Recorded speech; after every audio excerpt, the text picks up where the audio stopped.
started my corporate career in mainly bigger US companies. They let you be the person you are now. Always combined motherhood with my career. What is the real difference between data protection and privacy? Different people would have different answers.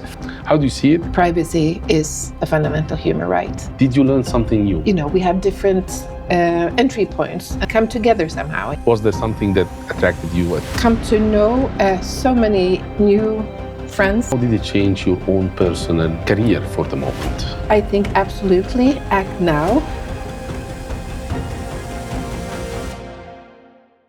In a world driven by complexity, leadership needs more than technology. It needs clarity, oversight, and control to enable governed digital execution, architecting trust in the digital era. FIG Solutions lead with confidence.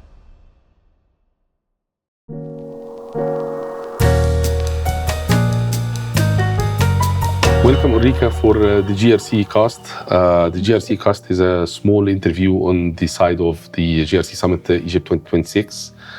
And for our audience, I know you, but for our audience, I would like to ask you, what is the milestones in your career, in your life, of course, that basically let you be the person you are now? Thank you, first of all, for having me. It's great.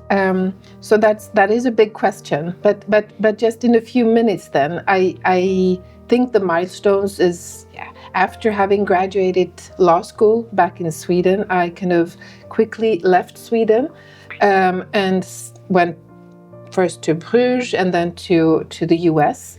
I did an LLM at Georgetown, and then I continued started my corporate career in mainly bigger US companies for many years in different executive positions. Throughout this time, I had two wonderful boys so I kind of always combined motherhood with my career. A couple of years ago, I kind of left the big corporate world and kind of went into more the startup world, and I love that. It's very energizing and you kind of pushing, always going beyond mere compliance, so to speak. So it's great. I've always at the same time worked very closely with regulators and policy, helping to form the policy of different legislations and what have you.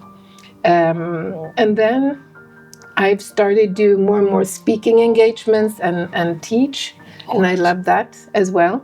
And around all of this, I also work.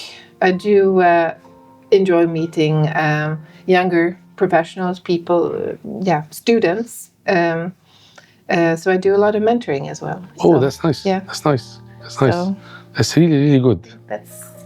Just for people who doesn't know, what is the real difference between data protection and privacy? I normally would go to somewhere else now, but just to know. It's a good question. I think different people would have different answers. For me, data protection is really when you, especially when you come from a security perspective, you want to protect the data, right? You want to protect it. Privacy for me is the protection part is there, but you go beyond that. You go further and you have that human element.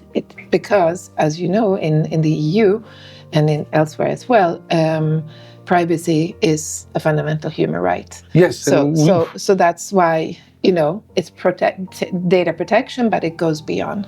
Excellent. So, we will go there anyways, but okay. I wanted to ask you, this is your first time with us in GRC Summit Egypt in Sharm el-Sheikh. How do you see it? That's one thing. And also, did you learn something new? Because sometimes we attend conferences and there's nothing new, but was there something that attracted you you thought, oh, that's a nice thing to see?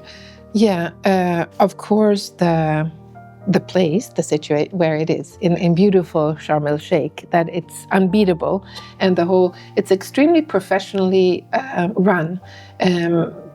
I have to say that it's extremely well done. And then also there are I love the audience. I think it's mainly Egyptian, but I can be wrong. I don't think it's that international. We do have some North Africans But I love I've come to know so many new friends and colleagues throughout these 2-3 days.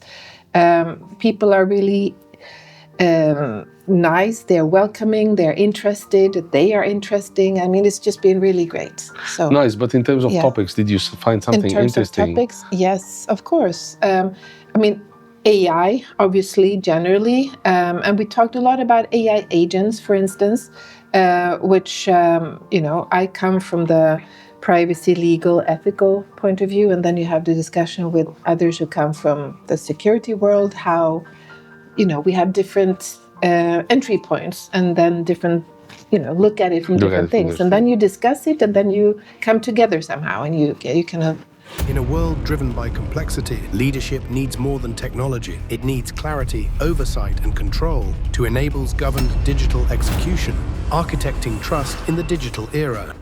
FIG Solutions lead with confidence.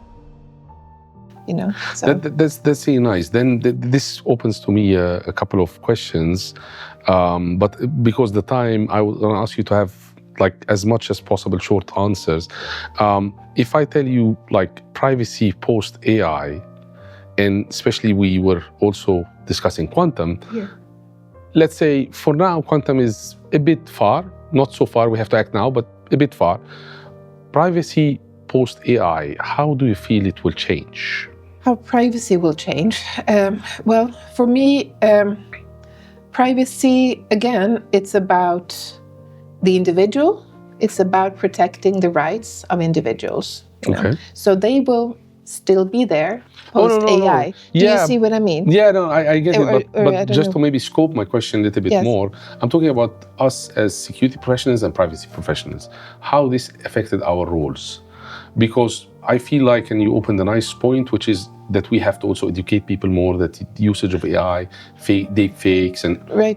But that's a different story, and I think people, from what they see already in the news, they're kind of knowing we need to be careful. Right. But I'm asking from our perspective, in the EU we have the EU AI Act, for example, that is touching GDPR, which is also General Data Protection Regulation.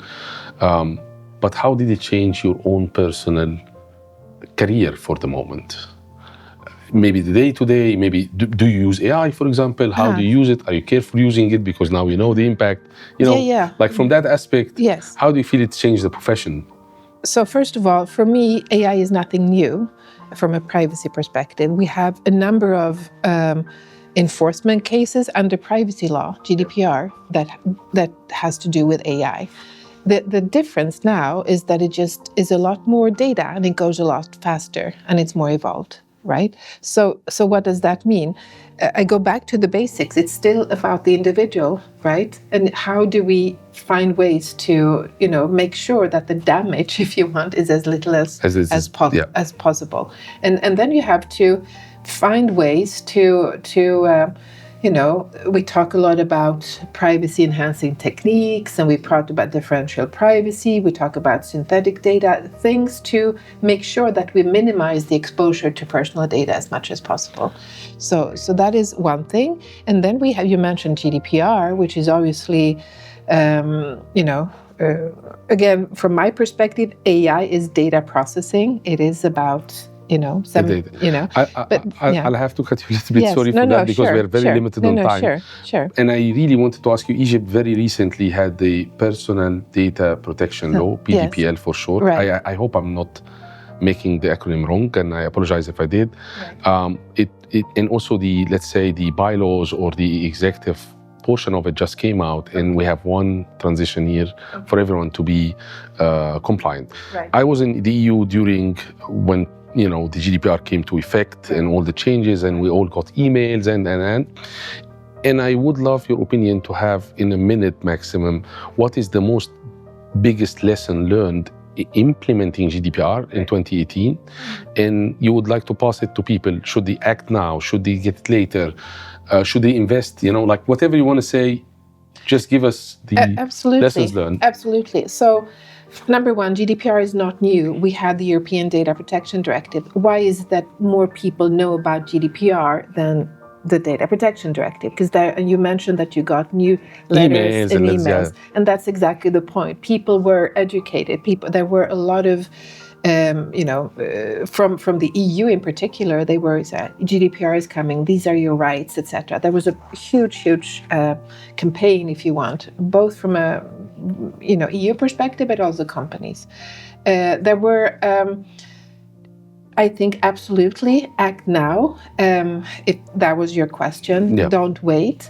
It's and especially in a world in an AI world, because you're also, I understand or I know that there's a forthcoming AI law as well, which will reference or which references and incorporates PDPL.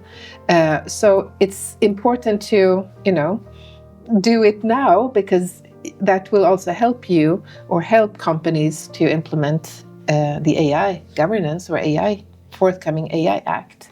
Excellent. Then my last question would be, I'm really sorry that our time is very limited tonight. What is the number one message to give to board members, especially as I told you, the law just came out and the bylaws or executive order. What is the number one message, a one-liner we need to tell our board about educating themselves about privacy? Don't be afraid of privacy, and don't treat it as a tick box exercise. Privacy, if done well, can absolutely enrich your business, and it can also help with a trustworthy, ethical, innovative approach to your business. Okay, then they need to actually learn about it. They need to have the basics, yes. Yes, excellent. Absolutely. Thank you so much, Ulrika, and I'm very, very happy to see you here, and I hope you enjoy the rest of GRC Summit 2026, and we hope to see you in 2027 too. Enjoy and have a good evening. Thank you.